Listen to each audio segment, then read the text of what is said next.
Spanner ಹಿಡಿದು railway ಹಳಿಯಲ್ಲಿ ಮಕ್ಕಳ ಕಿತಾಪತಿ viral ಆಯಿತು ವಿಡಿಯೋ. ಎಲ್ಲರಿಗೂ ಟೊಪ್ಪಿ ಕನ್ನಡ ಟಿವಿ ಯೂಟ್ಯೂಬ್ ಚಾನಲ್ಗೆ ಸ್ವಾಗತ ಸುಸ್ವಾಗತ ಅಂತ ಹೇಳ್ತಾ ವಿಡಿಯೋ ಶುರು ಮಾಡೋದಕ್ಕಿಂತ ಮೊದಲಿಗೆ ಯಾರೆಲ್ಲ ನನ್ನ ಯೂಟ್ಯೂಬ್ ಚಾನಲ್ ಮೊದಲು ನೋಡ್ತಿದ್ರಿ ಅವರೆಲ್ಲರೂ ಸಬ್ಸ್ಕ್ರೈಬ್ ಮಾಡ್ಕೊಳ್ಳಿ ಮತ್ತು ಪಕ್ಕದಲ್ಲಿರೋ ಬೆಲ್ ಪ್ರೆಸ್ ಮಾಡಿ. ಕೆಲ ದುಷ್ಕರ್ಮಿಗಳು ಬೇಕಂತಲೇ ಸರಿಯಾಗಿ ರೈಲು ಬರುವ ಸಂದರ್ಭದಲ್ಲಿ ಹಳಿ ತಪ್ಪಿಸುವ ಮೂಲಕ ಅದೆಷ್ಟೋ ಅಮಾಯಕರ ಪ್ರಾಣವನ್ನೇ ಬಲಿ ತೆಗೆದುಕೊಂಡಿದ್ದಾರೆ. ಈ ಬಗ್ಗೆ ಎಷ್ಟೇ ಎಚ್ಚರಿಕೆ ನೀಡಿದರೂ ಇವತ್ತಿಗೂ ಕೂಡ ಕೆಲ ದುಷ್ಕರ್ಮಿಗಳು ರೈಲ್ವೆ ಹಳಿಗಳ ಮೇಲೆ ಮರದ ದಿಮ್ಮಿ, ಕಲ್ಲು ಅಥವಾ ಇನ್ಯಾವುದೇ ಅಪಾಯಕಾರಿ ವಸ್ತುಗಳನ್ನು ಹಳಿ ತಪ್ಪಿಸುವ ಅಪಾಯಕಾರಿ ಘಟನೆಯೊಂದು ಇದೀಗ ನಡೆದಿದ್ದು, ಸಣ್ಣ ಪುಟ್ಟ ಮಕ್ಕಳೇ ಕೈಯಲ್ಲಿ ಸ್ಪ್ಯಾನರ್ ಹಿಡಿದು ರೈಲ್ವೆ ಹಳಿಯ ಫಿಶ್ ಪ್ಲೇಟ್ ತಪ್ಪಿಸಲು ಯತ್ನಿಸಿದ್ದಾರೆ.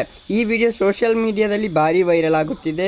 ಮಕ್ಕಳ ಈ ದೃಶ್ಯವನ್ನು ಕಂಡು ನೆಟ್ಟಿಗರು ಶಾಕ್ ಆಗಿದ್ದಾರೆ ಗೈಸ್. ಇಂತಹ ಕೆಲಸವನ್ನು ಯಾಕೆ ಮಾಡ್ತಾರಂತ ಗೊತ್ತಿಲ್ಲ. ಅದು ಎಷ್ಟು ಅಪಾಯಕಾರಿ ಅನ್ನೋದು ಅವರಿಗೂ ಕೂಡ ಗೊತ್ತಿಲ್ಲ. ಇದನ್ನು ಮಕ್ಕಳಿಗೆ ತಿಳುವಳಿಕೆ ಮಾಡಬೇಕಾದದ್ದು ಮೊದಲು ಹೆತ್ತವರ ಒಂದು ಕರ್ತವ್ಯ. ಅದನ್ನು ಮಾಡಿ ಮೊದಲು, ಮತ್ತೆ ಏನಾದರೂ ಮಾಡೋಣ. ಓಕೆ ಗೈಸ್, ಮುಂದಿನ ವಿಡಿಯೋದಲ್ಲಿ ಸಿಗೋಣ. ಅಲ್ಲಿವರೆಗೆ ಲೈಕ್, ಶೇರ್, ಸಬ್ಸ್ಕ್ರೈಬ್ ಮಾಡಿ ಅಂತ ಹೇಳ್ತಾ love you so much. By.